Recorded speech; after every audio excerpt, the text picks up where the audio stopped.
Hello, everybody, and welcome to the Heron Heads podcast, powered by 786 Sports. My name is Julio, and I'm joined today by some friends and fellow Inter Miami fans, Dave, Chris, and Jose. And on behalf of the guys, we want to thank you for joining us on the Heron Heads podcast, your first stop for all things Inter Miami. Thank you to our Chief Heron Heads, Chow and Mani V, for your continued generous support. And if you'd like to support us on Patreon, you will find a link in the description wherever you are listening. You will also find a link to our Discord server, as well as some other fun things to check out. So be sure to take a look at those if you care to. Inter Miami are wrapping up a match right now against FC Cincinnati, but they are getting shellacked 3-0. So we figured let's just go live and get this recap over with because it has been a night to forget for the Herons. So I don't think we need to ask how everybody's doing. Everybody's pretty annoyed. So let's just get into the match. And Dave just mentioned right before we went live, it was from the very beginning, you could sort of tell it was going to be one of those nights. And it was one of those nights.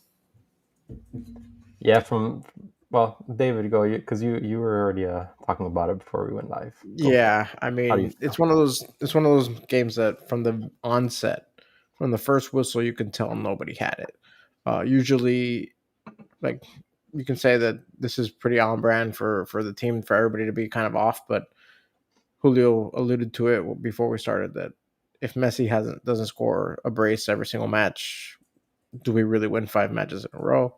I mean, it's concerning. It is concerning, but I also don't want to overreact to a stinker. Every team is bound to have a stinker. You can't win every single match. So, yeah, I do agree we need to pick up the level of play around Messi. It can't just be a one-man show. But we'll start getting Bright back. We'll get Frey back. Who knows when we're going to see Rodrigo De Paul, who's rumored to be on his way. And then, we have to get Noah Allen back. So the defense is kind of in flux. We lost David Martinez. There's a lot of change going on. But one thing that continues to just shock the hell out of me is that we're playing 2 matches a week and Mascherano doesn't make any substitutions.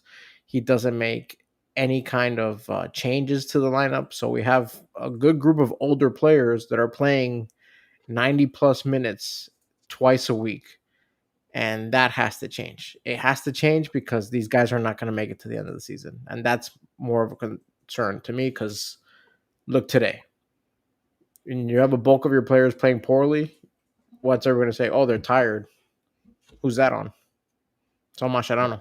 You have to have the balls to sit some guys, and he doesn't seem to have any faith in anybody else. And not even fatigue, but look at the injuries. Like look at the injury report for this match. It's like 7 guys with hamstring injuries. And then Ustadi today goes down with what appears to be a soft tissue injury. It seemed like he pulled up with a hamstring injury of his own. And it's like that all plays into it. Like how are we down 3-0 and Messi's playing 90 minutes? How is Suarez playing 90 minutes is beyond me because that guy like glorified traffic cone. He's not even a glorified traffic cone. He's just a traffic cone. Like he's a broken, ugly traffic cone that's been around the block a few times. A traffic cone has a purpose, like, you know, right? Exactly. Like I can't fathom what was going through Mascherano's brain when he saw Kai Kamara come off for Cincinnati around the 60th minute. He was probably like, "What are you guys doing, taking off your 40-year-old striker so early? What like?" How does he not do anything? How does he like not make any adjustments? You go into halftime down 1-0 and the game is fully there. Like you should be pretty happy that you're only down 1-0. So now you're like, okay, let's make a couple adjustments. Certain things aren't working. Cello is getting absolutely killed down the wing. Suarez isn't doing anything. And you definitely need someone to start pressuring better than Suarez can. So like do something. And he just sits there idly. They show him after, I think, the second goal, a couple minutes after the second goal, and he's just sitting on the bench. Get up, start yelling at people to do something, and if they don't do it, sub them off. I don't get it. And the best part is that the sub that he does do, it would have been the right sub like 5 minutes before that. He makes a sub with Fafa for Fafa to come in after we go down 3-0. I mean, that would have been a perfect sub to get some sort of spark. We're down 2-0. Anything could happen. With still, what was it, half an hour left in the match, or 25 minutes left in the match. Anything could happen, and that's the kind of spark you need. But no, he waits until it's 3-0, and now it's the right time to put a sub in, right? No, it just doesn't make any sense what he's doing right now. But besides that, I feel like just the midfield was dead, and it has to do with fatigue as well. They look gassed. Benha, I saw him a bunch of times just gassed, and he's supposed to have a decent engine, and he was just out of it today. Boosie was getting smoked everywhere. I mean, to me, the midfield played that match. They were getting nasty turnovers. They couldn't win back a ball, and they were getting burned. Those three things are a recipe for disaster for a midfield. And then the defense, like David said, it's right now it's a lot of patchwork back there. It's just not. It doesn't look good. It just does not look good at all. So it was a bad match. The only thing kept going through my head throughout the whole match, and I wanted to ask you guys is, yes, Messi scored the brace the last 5 matches, helped us win, but what does this team really do well? When you think of Inter Miami, what do we really do well? And it's the question I kept asking myself. And to be honest, I don't really have an answer. Besides Messi being Messi, what do we do well? I didn't see it, or I don't see it. Well, I think first of all, just kind of like so there's a lot to unpack. There's a lot to unpack here. What do we do well? Short answer. I would say last year we were very good at bringing the ball in No, from the forget about outside. last year. I want to know this year. What do we do Well, well right now this year? I'm trying to give you an evolution of the team, Chris. I don't want an evolution. I want now. Jose starts his essays with "since the dawn of time." Well, first of all, How can I up my word question at count here all on of this answer? I haven't even got into Julio's question, which is, what are you guys thinking about the game? I haven't even got into that. Then Chris just throws in a random question. I'm like, whoa, I don't even know what to. I don't even know what to do right now. So let me just go one at a time. Julio, yeah, I'm feeling like today. Ultimately, I'm not gonna I'm not gonna become over worried with this result. I think that Dave is right in the sense of it's just one game. We're allowed to have one game out of 5 great results, and we have a poor game. We're obviously very tired. Was very apparent today. I think that Cincinnati did a fantastic job with not overcommitting, allowing us to kind of pick them apart, which we've been doing very well. When a team loses possession, they scramble, they try to get the ball back, and these guys did a very good job. Very sit back and just kind of let us get tired and just wear us out. They did a great job of that. Towards the end, I it's funny, when we're down 2-0, I was looking long and hard at these live bets, because there was a time period when I don't know about you guys, but I did see a little jolt in our step. I don't know what clicked, and it wasn't any substitutions. I felt like that would have been a very good time, but also I think Macarano could also have been looking at the way the team had been playing. There was a time period there for about 15, 20 minutes where we had an array of shots hitting on goal, and I thought that we were due for a goal there, and maybe that would have jolted us to sub and go to the next level there. But man, I just think that yeah, did we do a good job with subs? No, we didn't. We did a terrible job with subs. Were we due for a bust game? Yeah, we're due for a bust game. Ultimately, we're tired as heck. We're about to play another one on Saturday as well, right? I mean, this is due for another disaster unless we do a complete overhaul in substitutions and just give these guys a rest. This is the boys need to to chill, sit in the ice bath. And then Chris, what's our identity right now? Man, our identity right now is trying to do tiki taka up until a point where we are able to pick them apart, and then somehow get a random cross in, and then we blast it in. That's literally what we're looking for, and we tried to look for it today. To be honest, various times when we tried to try and get a cross into the box, but it didn't work. I mean, these guys were waiting for it. They were very prepared for us. Nothing went right. Either that or get fouled just outside of the penalty box and hope that Messi can bang one in for a free Good kick. one. That's good. That's a good one. It's a good game plan. Yeah, I mean, what we've been good at is getting the ball to Messi, and in the first half, we couldn't get the ball to Messi. And Right, after that's that goes away, there is nothing that this Inter Miami team can currently do to consistently. Right, to threaten anything. And Because they've gotten counters from Allende, and they've gotten some decent play from Segovia Right. at times, but that's nothing that you can really hang your hat on and say this is something that we've figured out that we can do game in and game out, when it's not the case. And that's the problem, is that we don't have a second, because you would expect Suarez to be that, to be your like foil to Messi, and it's just not the case. I agree. And a lot of those breakaways are started by Messi making a pass over the top, or Busquets making a pass over the top. Busquets was equally awful today. Yeah. But Messi was not, like, every ball that Messi got, or every time that he had a touch in the first half, it was with his back to goal in our own half. So even though he was able to touch the ball a couple times, it was in a position that was so not threatening for Cincinnati, and he couldn't even become the playmaker to facilitate those other people to try to contribute.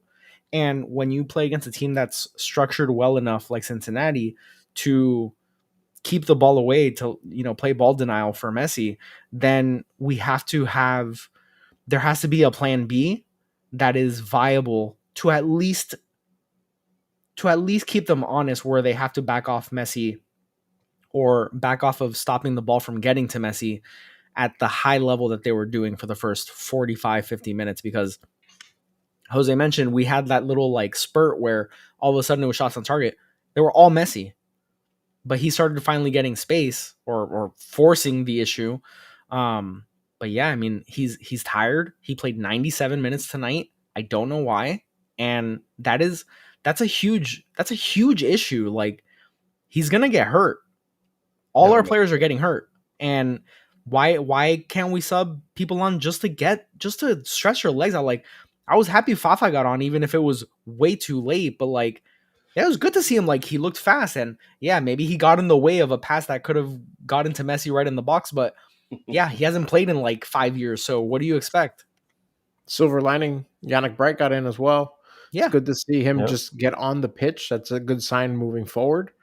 But these are the small silver linings that we had to deal with in this one. It's just, there's not much to really celebrate. It's like a very wispy silver lining.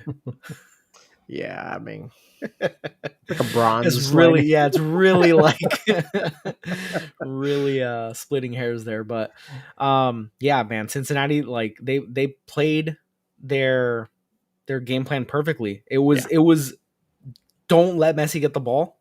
Just stop the ball from being passed to him. Like, they weren't allowing anything clean to get to him. And when he did, the few times that he did in the first half, like, he was isolated and was swarmed, and no one was communicating to him, hey, there's a defender like sprinting from you from behind, and it would be a lost possession.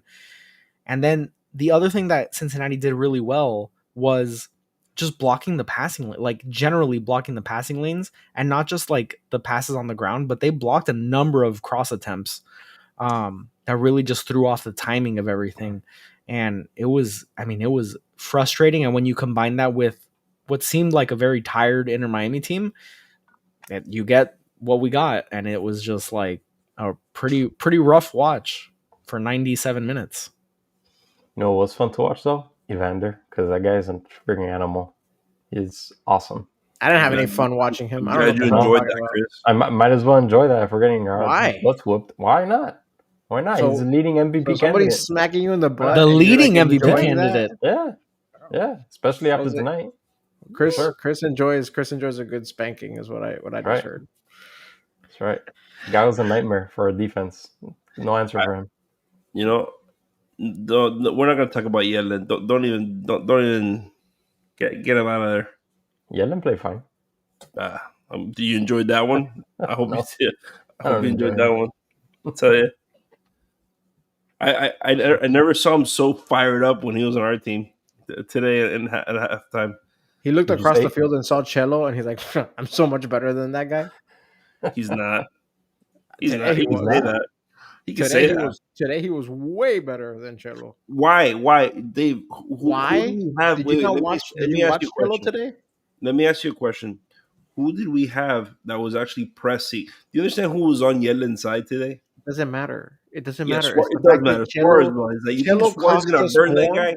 than he He's did not gonna Yellen. burn Yellen him. had a clean sheet. Who? Yellen's team had a clean sheet Okay, yeah. Yellen did not against have a clean sheet. Messi. Yeah, okay. There you go. Man. So, Jose. Sometimes maybe good, sometimes maybe shit. And now it's time for Jose's most and least of the match, presented by SofaScore. Figure it out, buddy. Figure it out. Let's Ready or move not. on from this match. So figure it out. Well, guys, this is the man of the match, the least of the match. Who do you guys got? Who's our man of the match for the evening? Man of the match. I mean, They it were has to all be- so bad that it's Such an hard to say, ugly like, game. who is the best of the worst. It has to be Messi for getting a shot on target. Sounds terrible. Other than that, what else could possibly be worth it? I'm asking you. You know what I I'm mean, my saying? answer is Messi, but that's because he did the only thing noticeable on offense. Okay. Chris, care to venture a guess? This is really good stuff. Man, I'm just gonna throw a curveball. Let's go with Benha. Thanks, Chris. I don't think he had a great game, but I mean, no one really had anything. Benham made me so mad at one point today. Yeah. All right. We had the breakaway. It was Let's get into it after, huh? How about Julio? Okay. Go ahead. What's your man of the match? We'll get into that one, Dave, because Chris is onto something there. Ustadi, because he got off the pitch early. smartest guy. He had Uh, excellent. He had an excellent plus or minus. Let's You just know? say. Compared to everybody else, yeah. An Minus incredible one. plus or minus. He's ever since I got subbed out. I suck. Oh, man. So what do we got, Jose? Am I right? I feel like I'm right. Man of the match is Kinemaski with 7.4. Yeah. 7.4. Pretty sad. Yeah, he played okay defense. He made his passes. No one else did anything, so why not? Okay, I don't know. At least of the match. That's good. What was your disgusting moment at Grema? Now is a good opportunity to talk about it, Dave. Well, it's like one of the most dangerous. Granted, we didn't have many dangerous chances, but one of the most dangerous chances we had was him fielding the ball, running up the pitch, one-on-one with the goalkeeper, and instead of just pressing and attacking, he did what he always does, and he slams on the brakes and waits for everybody to come back, and then it sets the defense up, and then that was the end of the possession. Like if you see that we're having a hard time getting in, like attacking chances in, you gotta attack. And I understand people are like, oh well, he doesn't have the skill to take the ball up. I'm like, man, he was already in the box. At that point, if you can't get from the box to the goalkeeper one-on-one, like you're a pro. Get the job done. I don't care. At least try and make a chance on it, because who knows if the You're talking goalkeeper about has on the to left parry wing? it. When he was on the left wing, that he had two guys. It was like beat, left. It was like He's- left wing, but and he kind of pretty stopped. center. He stopped and he tried to look and wait for someone to come in. He was gunning it. It seemed like he had an opportunity. I don't know if he would have done anything with it, but I agree. Nobody else has anything going in this game. Might as well get something going.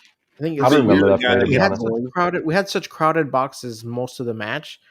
That's a chance you have with no one in the box. We're missing a guy like that, man. Just to break the game open on the wings. We don't have that. Allende is the only guy close to that we have close to it. Oh, you could have Fafa in there, but we refuse to play him. He should be our left wing, absolutely. And then when he The thing subbed is, that's in, they put him in the Kremaski. right wing, which That's sucks. Kremaski playing center mid with this chance. So the formations are disjointed. Yeah. So we have our Crema comments. I thought he didn't have a terrible game. With everything else being crap around him, I thought that he was one of the kind of bright spots in the game. The next guy that we had was obviously Messi. He was the few times that he did touch the ball, he definitely tried to make an impact. I think that they played such stifling defense on him that it was just very difficult to get anything going. It was very rough to get him the ball. It was rough to anything near a goal possibility with a goal. He was just there was a guy in front of him, and they were kicking his leg. You remember that last it was like a scissor kick at the end? Uh, it definitely was a penalty in the box. It was a follow through. I mean, bro, they Meh. could no. All right, No, I mean, I don't that's think what we're so. going for, Julio. That's literally Dave said it. What's the stuff that we're looking for? That was what we're looking for. But you can't be looking for like. I know. I hear you. I don't think there's anything close to being a penalty call there. All right. So the next one was Suarez. Actually, It's a hate joke. to tell you. It's shocking to me. So stupid. That guy does nothing. Joke. I think like if you actually put it in the context of he's the striker, I think his rating would be significantly worse. Like what he did in this match was I didn't see him do much at all today. inconsequential. Like just I at this point I just like put it on frame. Like it doesn't even have to be a great shot. I don't care if it's right at the keeper at this point. Like put it on frame. Like he had a couple opportunities and it's just last row every time. And I don't understand how Mascherano confidently trots him out there in the starting 11 and plays him the full match, game in and game out, and it's so infuriating. And you see like the energy that Fafa brings on, and maybe he's not a like traditional striker, not number 9, but man, it's just Suarez does nothing. And even look at Cincinnati and look at Kai Kamara, 40 years old, but has some Moves. pace to him, has some like has some moves, is able to play with his back to goal and make a drop off pass or something and facilitate offense. But Suarez, like, he doesn't do anything. He had a couple passes where he just put it in an area where he knows Messi's going to be, which has some value to it. But man, like, I don't know how many times we got to say it. At the end of the day, he's our number 9 and he can't hit the target. Like, he can't hit the broadside of a barn at this point. Like, I don't know what he's doing. He had, in a span of 30 seconds, 2 great chances to do something. The first time, he tried getting a foul like he always does, a penalty, whatever. Yeah, just falling and tripping over whatever. The second one, like you said, Julio, was to the moon. Just, I don't even know where he was going with that. It wasn't even probably 30 seconds, probably like 20. But it's incredible. Incredible he can't do anything with these chances. It's what's hurting us right now. Yeah, I mean, I think it's because biggest... it goes to Messi. If Messi's not scoring, who's going to score? And last year, it was, hey, Suarez has 20 goals. This year, not so much. Yeah, it's the biggest detriment to this club right now. It's the fact that you have no other goal scorer. You have to have more than one option. If not, look at Messi. Messi was just clamped today. They had millions of bodies on him. Everybody was looking at him. There was nowhere to go because no one else can do anything. If you have another goal scorer, and Allende had a down match, but even if you have Allende at the 9 and Fafa out wide, like that changes the dynamic of this team. It really does. Just for the mere fact that Allende can move and so can Fafa, like that, there's just no movement. There's no move aside from the fact that he's not finishing at all. He also doesn't move. It's impossible to play that way when you have Messi, who also doesn't. And to his credit, Messi's, I feel like he's running a lot more this season than he did last season. So it's not that Messi's walking around like he did most of the first couple of years here. He's actually getting after it. And Suarez is just, like, as they say, un sapo. He just saps the energy out of this club. Least of the match. Who do you guys got? I guess Who it's did you not hate Suarez. watching the most? I'm going to stick to my theme, and I'm going to go Rios Novo. I'm going with Cello because aside from the moment that Kremaski made me mad, Cello made me even more mad on many occasions today. So I'm going to stick with Mr. Weigand, the lesser replacement of DeAndre Yedlin. I'm going to go with Dodo because I saw him standing around lost often today. And I don't know. He just doesn't do it for me. He doesn't deserve to be a starter. Just bothered you. The winner of the least of the match was Falcon, tied with Cello. Both of them just found themselves. What were the ratings? In the doghouse, 6.1, and Rios Novo. I'm not going to count that one. You know the rules. It was a sub technically. 6.4. Still didn't win. Least of the match, But even if you did win, I was not going to count that in my personal record book. Toto was a 6.4, so he tied Rios Novo. Busi 6.3, terrible game for Busi. That we can't have having these bad games. I feel right. Yeah, We've that's seen it what more we're supposed. often. I feel like we've seen him more often lately than we've seen since he's been here. He's Speaking really of people who don't run much, yeah. Well, not only does he not run much, but then he lunges on defense and just it looks like a really slow, misplaced lunge, and then it doesn't do anything. And then he loses the ball, and then instead of hightailing after it, he just turns to the referee, which makes oh even my more gosh, separation the for one the play oh where he my god. But passed he does straight to the Cincinnati player and but then he looked at the does that referee and was like, constantly. "Hey." But he does that a good 2 to 3 times per match. Remember last match we're like, oh, this is what we need to see from Busi. If he does this more often, well, look, right back to his old ways. And this is why we say that, yeah, maybe this is his last season because it's just the same. Like the drop off hasn't been as dramatic as Suarez, but it's been considerable for Busquets. Yeah. On that note, shall we get to the more fun news of the day? Yes. Rodrigo. Huge Is that not news. Yep. Yeah. Of course. Huge news. Rodrigo De Paul is officially coming to Miami. It looks like it's a 4-year deal. He's coming on a loan for the rest of 2025. 4-year, not 40-year, right? Yeah, I said 4-year, right? Did I say I thought 40? you said a 40-year deal. I'm like, holy shit. Till you dead. Yeah, so that's huge news, man. He's coming in on a loan, so it's making people a lot of people very, very angry. Because everyone was saying, "Oh, how's this gonna happen? How's he gonna fit?" Well, that's how it's gonna happen. He's gonna come on a loan next year. I'm assuming that Boosie will retire, and then we can use that DP spot for him. So we'll see what happens next year. But right now, he's coming in on a loan for what was it, 15 million pounds or something like that, which is about $17 million. It was in pounds? I think it was in euros. Like he was Oh, I playing in La thought I Liga. don't know. Why would I it be thought in pounds? I saw pounds somewhere today. Maybe The grocery different. store. Scale. Yeah. 15 million pounds versus 17 million USD. Yeah, that's what I saw. I'm How gonna many tell euros? you. Google it. It's exciting. I mean, I don't know what it means, and like for what we saw today. Look, if anything, it'll add another stable piece to our midfield, right? The stability that we seek from Boosie, which has kind of fallen off. Hopefully, we can get it from this guy. You know what I'm saying? Just I'm not expecting him to be Kevin De Bruyne back there, but I'm very excited for his injection of talent that we're going to be getting into this team, and I'm hoping that it creates some stability. Maybe have us win that midfield more often than not. Keep the pressure on the other side of the pitch and where we want it to be, right, rather than our side, and dealing with pressure and trying to get out of the full court press that they're giving us. And I'm excited. It can only be good. It can only be good. He's gonna Yes. allow us to take Kramaski out of that spot and put him in his natural left wing position.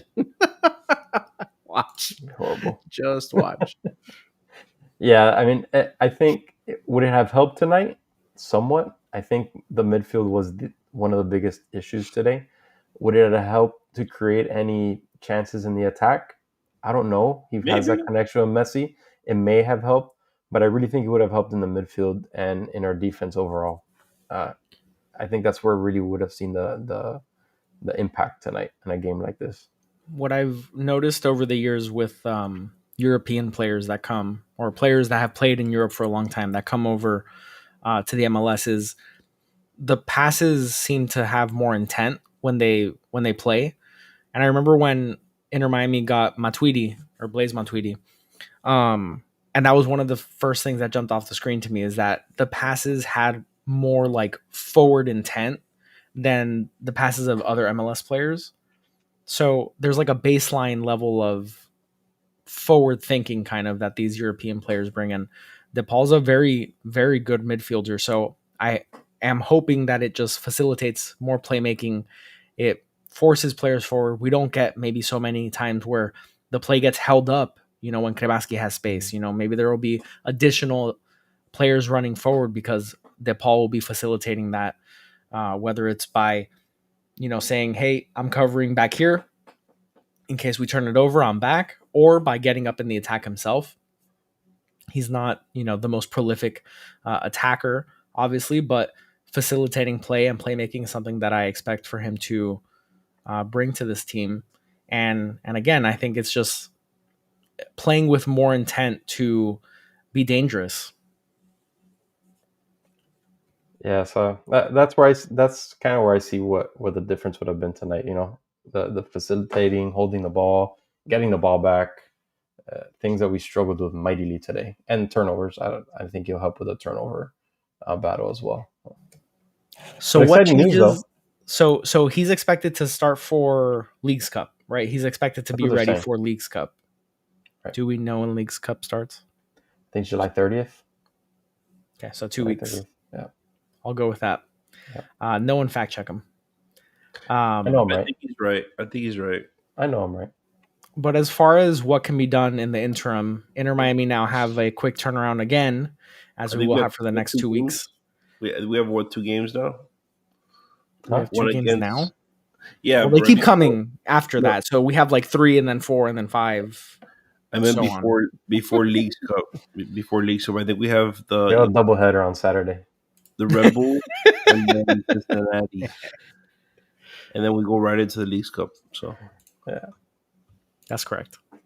Yeah, I think next Wednesday we have a break. A break, right? Yeah. I think we play Saturday. No games Wednesday, and then next Saturday we play. It could be part of the thought process of we'll have these older guys rest now against the Red Bulls, and then they'll have quite a bit of time to rest right for Leagues Cup. I don't think Mascherano's going to rest anyone for the Red Bulls. I don't see. He hasn't done it all season. He hasn't rested anybody. I don't think he's going to do it again. I agree with you. Really? It's not going to happen. It's just such a crazy way to manage this team. Yeah. We haven't even seen it at all. Yeah. We haven't seen any rotation. Would absolutely not care. He would not care. And the last time we rested players against New York Red Bull, they hung 4-0 on our asses. The classic Lewis Morgan match. Yeah. It's ridiculous. I just don't see him, man. I don't know who he would play because we haven't seen it. I don't know who he would play for Luis Suarez. I don't know who he would play for Messi. We just don't see any of that rotation, so I don't think it's going to happen. Can't wait. Should be interesting. So that match will be Saturday at 7:30 in New York. Yes. At Sports Illustrated Stadium. Did I hear that was the name of the place? Is it? I feel like I heard that. I thought it was Red Bull Stadium. Let me double check here. They said it on the broadcast tonight. So Eli Manning was there? Yes. Sports Illustrated Stadium. Sports Illustrated is still alive? I thought they were they have a stadium. That's why they had to fire all their writers, because they had to give the rights. That's right. That's all they are now. They're a stadium company. Yeah, so Red Bull is I think they have a magazine, I mean, yes, that is what they are. It's very popular. Summer magazine. So Red Bull is 8th in the East right now. So this technically shouldn't be a very difficult match for us. They were working on a comeback tonight. I don't know if they finished closing it out or not. But they were down 2-0 to the Revolution, I think, and then they were up 3-2 in the second half. They won 5-3. There you go. How about that? Well, monster game from Forsberg. He is the main guy there. He's the guy to watch, I hear, around those parts. We're going to put him in a Forsberg doghouse too? I don't think we can We use didn't put anyone in the doghouse today. I don't think we can use that with Mukhtar anymore because he did he scored very one nice goal. How many has it been that we played? And he's only scored one.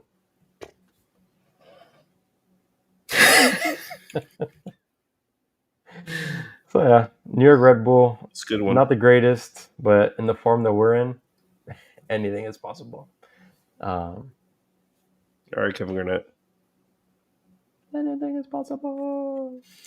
Well, not just the form, but also if Mascherano does decide to rotate players, it'll be really interesting to see these guys out there that haven't played much. It might be for the best.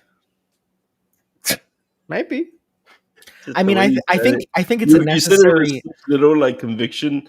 It might be. I think it's a completely necessary, and I won't even call it an evil, but I think it's necessary for Mascherano to get these players match fit and like get them into the game. Like the Leagues Cup is coming up, MLS will continue league play, and then we're gonna have the MLS playoffs. Like these guys aren't gonna have legs by the time we get. They're just gonna be little stumps getting into the playoffs.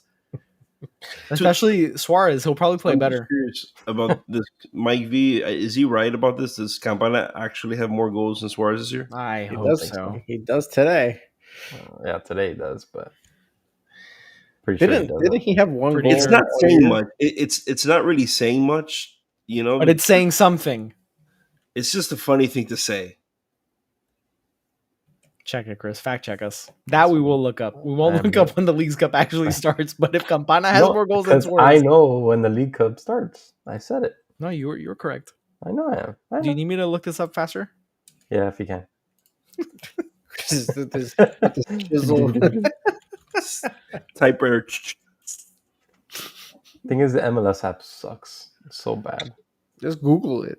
All right, Campana has 3 goals for New England Talking this about our season. sponsors like that, Chris. 3 Yeah, goals. he had one. He had one leading into this game. The so- nerve for David to say Google it. I didn't say Google it. I just said Google it faster. He would never tell you to Google it. Yeah, so I think that's about it. That's all we got there. Well, Julio's No, looking up. hold on. Scores has 5 goals and 8 assists. Yeah, I wish I could do a hard out right now. That would be so Suarez has funny right 5 before we goals. get to the bottom of it. Suarez has more goals. Suarez has more goals than Campana. Sorry, Mike. We wish you were right. Suarez's shot conversion. Oh my gosh, it's so bad. 13%. That's pretty so bad, bad. That's I know pretty that's bad, it. Bob. It's still more than Campana. Just think about that. Probably true. So I mean, yeah, but I like something should have been done to address this. Oh right, we did. We got Obando, and then Mascherano pulled his hamstring. Campana was got up by 400%. That's hilarious. Snapped it You in half. will So not frustrating. Play. So frustrating. Oh yeah, that game was annoying. So now we're just sort of running on fumes at this point. So Saturday night, Red Bulls will be live post match again, and eventually this hell of every 3 days there being a match will be over soon. So I might be on a cruise on Saturday. oh, must be nice. Cruise on Yeah. a cruise. Never heard that Maybe. before. Maybe. Maybe. Probably for someone's birthday, no doubt. Yeah. Is it? Well, in Chris, fact, we hope you have a great trip. Maybe. I'll find out tomorrow if I go on or not. What a world. I might be on a cruise. Who knows? Unbelievable. I don't know where I'll be tomorrow. Maybe a cruise, maybe not. might wear a Panthers jersey, and it might Maybe. be for her That's right. birthday. That's right. Oh, there it is. All right, guys. Well, thank you for tuning into the Heron Heads podcast. Your first stop for all. Is there a things Palooka? A Palooka around for No. the prediction? We're not doing that. Powered by 786 Sports. Hit the like and subscribe buttons if you haven't already. And at least 3 of us will catch you on Saturday. Maybe 4. But Maybe. And Miami wins 3-2. till then, have a good night.